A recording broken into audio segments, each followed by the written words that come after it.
Good evening, everyone. Thanks for joining us. I'm Christy Casciano. I'm Jeff Kulikowski. Many communities have their own 9/11 ceremony, but one of the most special here is in the town of DeWitt, where the community is one of the few in the nation to have pieces of debris from the World Trade Center. News Channel 9's Andrew Donovan visits the memorial with one of the women who helped design it.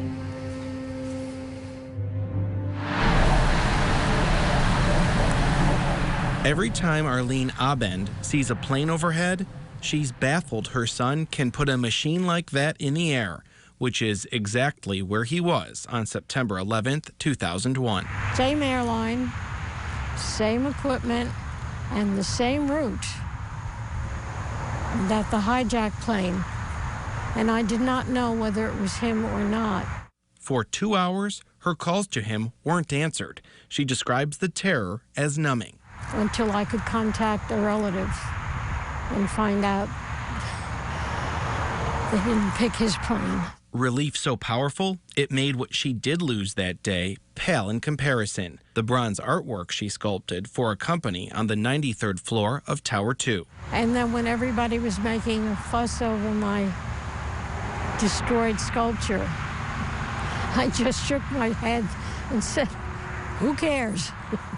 Abend already had more ties to 9/11 than anyone would wish, but another still to come was for the better. The woman working to build a new flagpole in DeWitt had a bigger idea for outside Town Hall. Pat Matson, we called her the flag lady, a civic person. For whatever reason, she laid the seed down to get an actual piece of the World Trade Center. An artifact a lot of communities wanted, but only a few could get. A committee of DeWitt citizens found the funding and got a commitment from New York City Mayor Rudy Giuliani. They hired the sculptor living amongst them to help turn the debris into a memorial. I was given this 21-foot beam the welders had cut from the rest of the debris. And I looked at it and I saw a platform.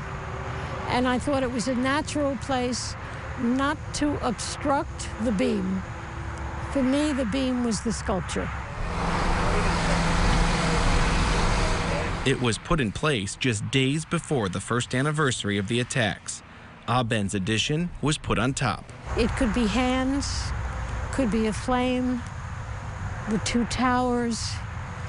It's stainless, it hits the light. I just wanted something simple and strong.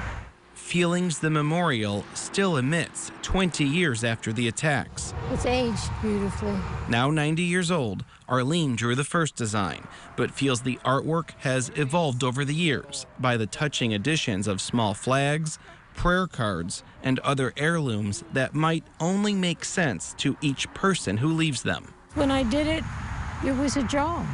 It was mechanical, it was aesthetic, it was problem solving.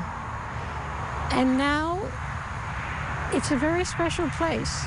It's interesting, being a part of it now seems more important than it was then.